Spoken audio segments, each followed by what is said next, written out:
Radio. It's that time for our conversation with Lils for Nonprofit Senior and Homeless Corporation. I'm gonna get her on the line. We're going here live on UBU Radio. Again, I'm yours truly, the Mixmaster Simon Says. Hashtag I am not a DJ, and I want y'all to welcome Lillian Moore right here on UBU Radio. Hi, everybody. You can hear me good? Let me get her unmuted. Oh, Again, welcome Lillian Moore from Lils for Seniors. thank you. Hey, how you doing, Lillian? Hi. You can hear me? I didn't even know I was Yeah, muted. you will. I muted you. I had to unmute you. I'm sorry for that. Okay. But I wanted to give you like a little introduction before I begin a little conversation here on UBU Radio. So again, people, I want you to welcome Lillian Moore. She's the CEO, owner, founder of Lils for Seniors, Nonprofit Seniors and Homeless Corporation. I'm gonna let her tell more about herself here on UBU Radio. Please, again, if you're listening, please share this link. We are going live on the radio station. All right, so I want you to make sure you share that with your friends and family. And also, it's being recorded, so I'm gonna replay this again in the future. So this is a live recording. This is not unrehearsed. We're just gonna have a straight up conversation, the real truth, but by real persons and real people right here on UBU Radio. Welcome, Lillian. Thank you. Guess what? November 2022 is when we did it the first time. That's not as well. That's 4 years. This is 26. Wow, 4 Yeah. years. We actually 4 years. we actually been doing the nonprofit for 4 years, almost 5 years now. Thank you so much for having me. I am so pleased. I wrote all my stuff. Look, Simon. I wrote all my stuff. You have your notes. So I have my. she's always prepared, man. She's Right. always prepared. I'm ready. Thank you so much. My name is Lillian. I'm a nonprofit executive leader. Our niche is to help the seniors and the unhoused. The seniors in communities like the Bronx and Harlem and some in Brooklyn we have already done so far. So thank you, UBU Radio, for letting me give you the continuating in the nonprofit world. I cannot believe it's been since 2022 since you interviewed me. I just brought it up from your site. Go ahead. Sorry, go ahead. When I first was on the radio talking about why I picked this niche to serve seniors and the unhoused, is because I was seeing so much of the unhoused all in the boroughs, the 5 boroughs, the tri-state area of New York. That is where I'm from.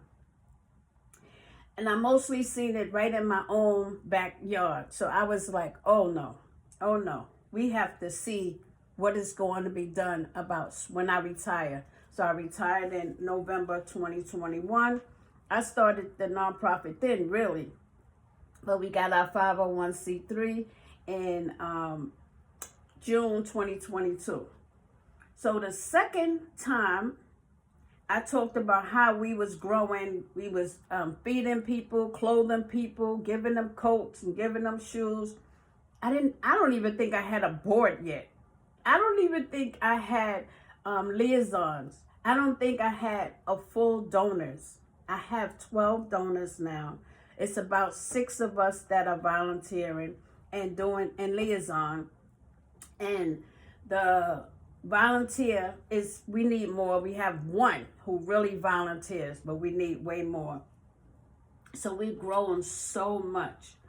Our pantry, we go to 9 Million Reasons out in Long Island City, and they was giving us so much poultry and whatever they had, show food, poultry. And I would pile up my car, I remember telling you this, and put it all in the car and bring it to the city and give it out to, first I was just doing it, giving it to certain communities.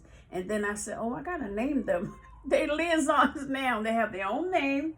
They feed their community. Once I bring it to them, they put out their tables, and it is going magnificent. You want to ask me anything, just stop me. I got you. Go ahead. No, keep going. You got your notes. Yeah. I don't want to break up the vibe. You do your thing. So I've always said that growing up in the east side part of Harlem, that I would actually be a service worker. I knew that. In the 9 to 5 that I was doing, I was a healthcare worker, so that was helping people all the time. But in doing something for yourself and seeing everybody feeling so good about it, I mean, oh my gosh, we give to east side of Harlem, a block where I used to live on 30th Street in Harlem, and then we give the west side, my friend's side of Harlem. Then I come to the Bronx and give the west side of the Bronx, and then the east side of the Bronx, and then we have an advisory board too. They get also to give to their community. Each One Teach One is one of our donors. Tremont Health Department, Soundview Library, Trader Joe's, ShopRite, Western Beef, McDonald's, Stop the Bullying, that's with Mercedes White, Food Bazaar, which is Bogapa, Dunkin' Donuts, Build a Book Bag, which is Iolette Clark. And if I left anybody out, I'm sorry, because we get every month somebody donates to us. Our liaisons are Cecilia, Roz, Karen, Deborah, Melvina, Khadija, Etta. Senna is our one volunteer. And there is now a second ebook, Simon. We have an ebook called Continuing in the Nonprofit World. With that ebook, I've done it all by myself with the help of a course, which the course person is Latilia Thomas. And when I did it, I did a workbook at the end, and it is selling good. All those proceeds will go towards our first scholarship fund for 2026. Wow, that's beautiful. Mm-hmm. So let's go back for a second. You said your second ebook. What was your first ebook? The first one was How to Just Start. Okay, how to start a nonprofit. Yep, how to just start. And the it was one... all the things that I knew because I was doing them. And I said, oh, I need another one. It's been 4 years. Right. And this one is part 2. And what is its title? Continuing in the Nonprofit World. Okay, so this is you going from the start of a nonprofit to your continuous triumphs and struggles in the nonprofit and how you survived through the nonprofit. But you also give an illustration of how you built the program, Lils for a nonprofit, seniors and homeless. Now let's talk about that. I'm gonna ask you a question. What do you directly do for the seniors and homeless in the city of New York? So in the tri-state area of New York, we service Harlem, East Side, and the West Side, Bronx, East Side, and the West Side. Now, when I go to a pantry called 9 Million Reasons in Long Island City, what I do, I'm on their nonprofit list. So I can get anything I want. Potatoes, onions, bulk of stuff. And I take my own personal car and I fill it up. Remember when I first got started, I kept telling you, I need a van, a bus, I need something. I needed, and so I use my own transportation. I bring it to the liaisons. They set up a table in their community and give the seniors an unhoused. Wow. And this is great. And you're doing this with your own car, with your own gas money, paying tolls in New York City, wear and tear in your vehicle, and you need more donations to support that cause. I'm saying it loud. That's I'm going through these things with you, so if you can understand, what the struggles, that some of the struggles, even though you're doing fantastic things for the city of New York, but the people need to also understand that it doesn't come easy. It's not cheap. There's a cost behind this, and we need more supporters of your corporation. So now, do you only provide food, or do you provide shelter, or point them to shelters, or what about clothing? We have referrals. Like if I go to places where there's unhoused, and I do, out in the streets, bringing sandwiches, bringing spaghetti, bringing chicken, bringing hot food. Like Trader Joe's would give me a donation of $50, and I shop and buy all the stuff to be able to cook and bring it out to the streets. if I hear them, if they say anything to me about you, well, I always say, you okay? You need anything? And they say housing, or they'll say a shelter. And I have a referral list, and I give it to them. And that's how that goes. Great. Now, what about clothing? Do you have donations for clothing, coats? Because right now it's cold outside. Do you provide clothing and coats for This is our fifth year. We've had 2 coat drives from, okay, let me try to think of the name. Oh gosh, I can't even think of the name of the organization. They donated like 6 boxes of all children coats. Now, they asked them, do you have adults? I said, yeah, well, I service seniors. So, but they gave me some coats that will be big enough for like smaller frame seniors. So I would go out on the streets and give coats. I'm telling you, anything that I need, I can get. All I do is go on social media or go and ask other people, do you have any coats, clothes? So many people donate to me. Coats, clothes. Like Bob's Senior's Church, donated like crates and crates of shoes and sneakers. Do you know the name of that church, Bob's Senior's Church? Bob Senior's Church, all I know is on 116th and Lenox. 7th or Lenox, yeah, right. 7th, that's church I used to live at, right across the street from me. Yeah. Again, big shout out to Bob Senior, the founder and CEO of the president, I would say, of National Association of Each One Teach One. I'll say and it again. my mentor, he's my mentor. Yeah, big shout Bob. Big shout out to Bob Senior. Yeah. Again, the founder and CEO of National Association of Each One Teach One, and the Rucker Pro Legends organization as well. Big shout out to Bob.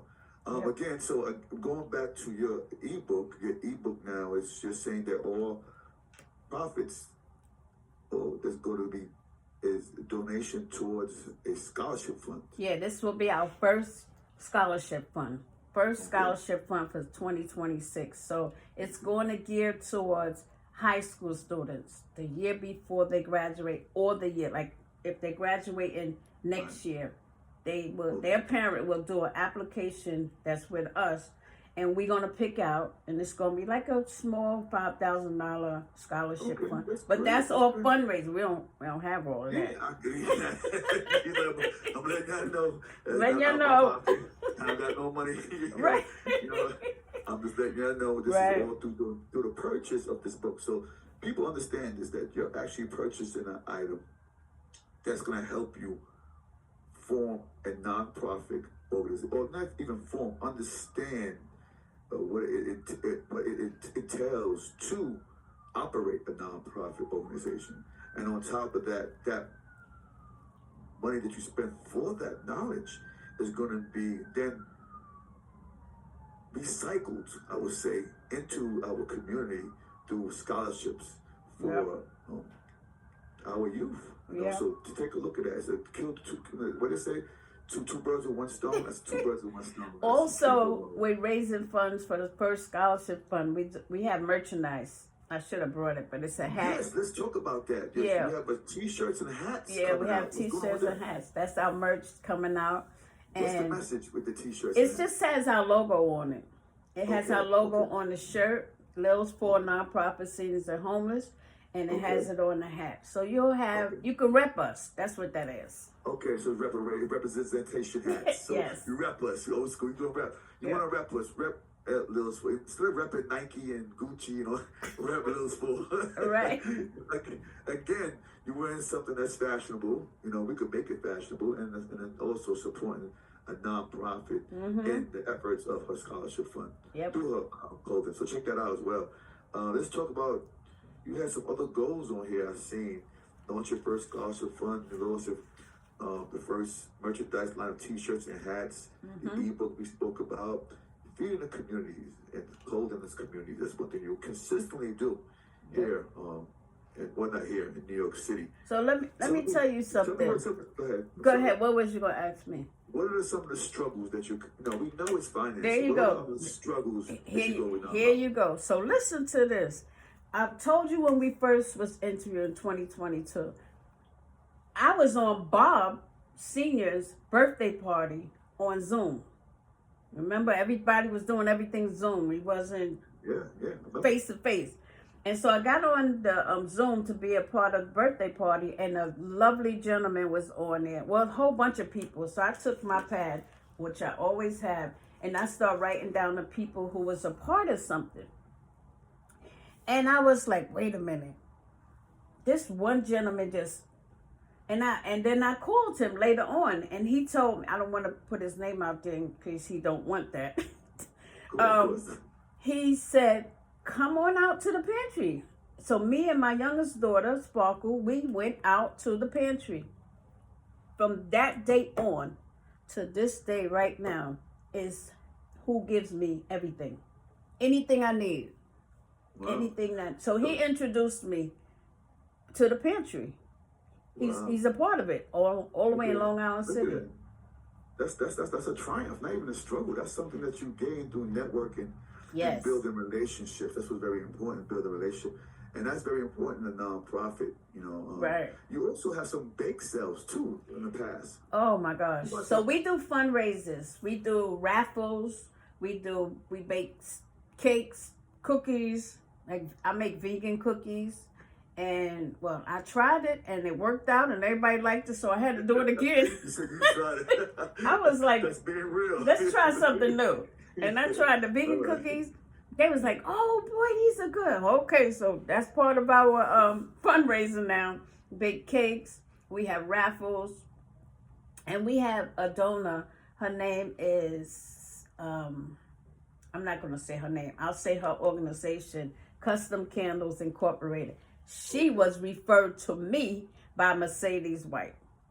Wow. Mercedes saw her. I just want to put this in real quick. Mercedes went to her candle shop and told her about Lils for Nonprofit Seniors and Homeless Court. And I kid you not, the next 2 days was a delivery of at least 6 large boxes of candles, teddy bears, perfume, lotion. This is one of them. I love it. Okay. This and my earrings. I kept both of these. Okay. I mean, nice stuff. Custom Candle Incorporated. And she said, oh, I was cleaning out my shop, and Mercedes told me about your organization. And I mean, the delivery of the boxes, my eyeballs almost fell out. That was 2 years ago. I just gave a whole bunch of that stuff to one of the nonprofits, which I'm going to tell you about, who I hit a dilemma in getting food. I'm going to say I have to watch our budget, going over the bridge, using the Easy Pass, using up gas, and our fundraising money goes down and down and down, right? Yeah, so I had to think of where I can use a local pantry and partner with them. So I kept putting out flyers and kept putting out flyers. And guess what? A church called me the other day. I have a whole bunch of stuff for you. I was like, we are blessed. Yeah, amen. We are blessed. Mm-hmm. So ever since then, that was the dilemma of, I was telling the board, I have to cut out budget. I'm spending too much on going all the way to Long Island City. Yeah. And they never told me, like, you can't come, but I saw that their pantry was getting a little low. Yeah. Which is happening all over. Federal grants is being cut. Yes, yes. So, I'm 4 years in. People been doing these pantries for years. Right. So, and it's difficult transportation. And we had, like in our previous conversation, we discussed, I'll put it out there that we need more funding for Lils for nonprofit senior and homeless. And these are one of the things we need finances for, is for your vehicle maintenance, gas, toll. That's costly, and to travel through these boroughs and provide these. Yeah, it's true. These seniors, their food and clothing and possibly shelter. It takes a lot. Not only time, but it takes a lot from, financial. And you know what? they didn't notice you 2 years coming and doing it. Not 3 years, but the 4th year, people was like, oh, well, when is that stuff coming in? That's when they noticed. They depend on you now. Yeah, They look yeah. forward to seeing you. And they could know it as you build consistency. That's one thing I could say is that in the nonprofit, and it is a business entirely, you know, from the time you started your corporation till now, you have been consistent. Yeah. And that's why I praise you, and that's why I will always have you here on UBU Radio, so to help promote you, through social media, through the broadcast station, because you